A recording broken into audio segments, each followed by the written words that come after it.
Aujourd'hui, je vais vous raconter l'histoire du camp de la transportation, un lieu unique en Guyane française, à Saint-Laurent-du-Maroni, chargé d'histoires poignantes et de souvenirs douloureux. Ce site, aujourd'hui classé monument historique, est le témoin silencieux d'une époque où des milliers d'hommes, arrachés à leur terre natale, furent envoyés en Guyane pour purger leur peine dans des conditions souvent inhumaines.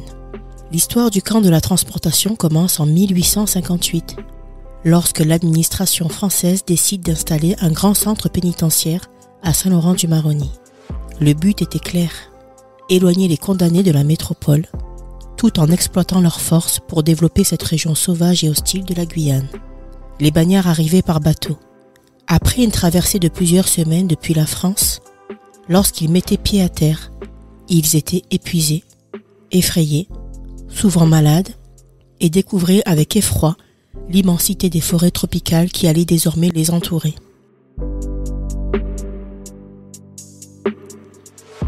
Le camp de la transportation servait de point de départ pour ces hommes.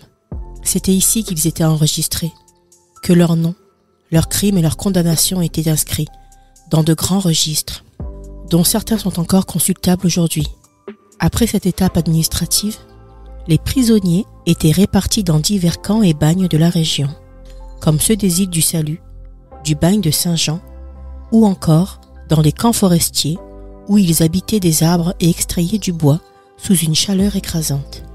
Mais certains, désignés comme transportés, restaient à Saint-Laurent-du-Maroni et étaient assignés à des tâches de construction ou d'entretien dans la ville et ses environs. Le camp de la transportation est un lieu impressionnant, et ses bâtiments portent encore les traces du passage des hommes qui y ont vécu. Les longues cellules collectives, appelées cases, témoignent de la promiscuité insupportable dans laquelle vivaient les bagnards. Dans chaque case, une quinzaine d'hommes s'entassaient sur les planches de bois. Mais parfois, ils étaient bien plus nombreux. L'air y était étouffant, la chaleur écrasante, et les nuits rythmées par les gémissements des malades et des mourants.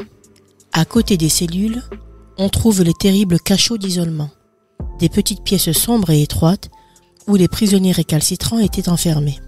Dans ces cellules, il n'y avait rien, pas même une fenêtre. Les hommes y restaient parfois des semaines, dans un silence oppressant, à peine nourris, et souvent, ils y sortaient brisés, physiquement et mentalement. Et puis, il y avait l'hôpital. Mais ici, le mot « hôpital » résonne presque comme une ironie. Peu de soins y étaient prodigués, et la malaria, la dysenterie ou les blessures dues au travail harassant étaient souvent des condamnations à mort. Certains prisonniers trouvaient cependant un peu d'espoir en gravant leur nom, un dessin ou un message sur les murs du camp, comme pour dire « J'ai existé, ne m'oubliez pas ». Parmi les milliers de bagnards qui sont passés par le camp de la transportation, certains noms ont marqué l'histoire. On pense évidemment à Henri Charrière, dit Papillon, rendu célèbre par son autobiographie et ses nombreuses tentatives d'évasion. Même si certains éléments de son récit ont été contestés, il incarne pour beaucoup la volonté farouche de survivre et de retrouver la liberté, même au prix de 1000 dangers. Mais derrière les figures célèbres, il y avait aussi des anonymes, des hommes ordinaires, souvent envoyés au bagne pour des crimes mineurs ou même par erreur. Ces oubliés de l'histoire ont pourtant marqué les lieux de leur souffrance, et leurs fantômes semblent encore hanter les couloirs du camp. Après près d'un siècle d'activité, le bagne de Guyane fut officiellement fermé en 1946, sous la pression des associations humanitaires et des intellectuels qui dénonçaient depuis longtemps les conditions inhumaines dans lesquelles vivaient les bagnards. Les derniers prisonniers furent soit rapatriés en métropole, soit laissés sur place, sans ressources pour recommencer leur vie dans un environnement qu'ils ne connaissaient pas. Avec le temps, le camp de la transportation fut abandonné, envahi par les ronces et l'oubli. Mais heureusement, des efforts furent entrepris pour le préserver. En 1995, il fut classé monument historique et depuis, Il a été partiellement restauré pour permettre aux visiteurs de découvrir ce chapitre sombre mais fascinant de l'histoire française. Aujourd'hui, le camp de la Transportation est bien plus qu'un simple site historique. C'est un lieu de mémoire.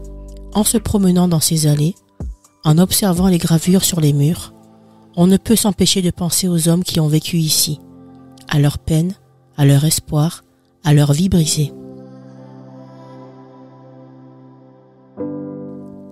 Les visites guidées, proposées par l'Office de tourisme de Saint-Laurent-du-Maroni, permettent de mieux comprendre cette époque et de donner une voix à ceux qui ont disparu.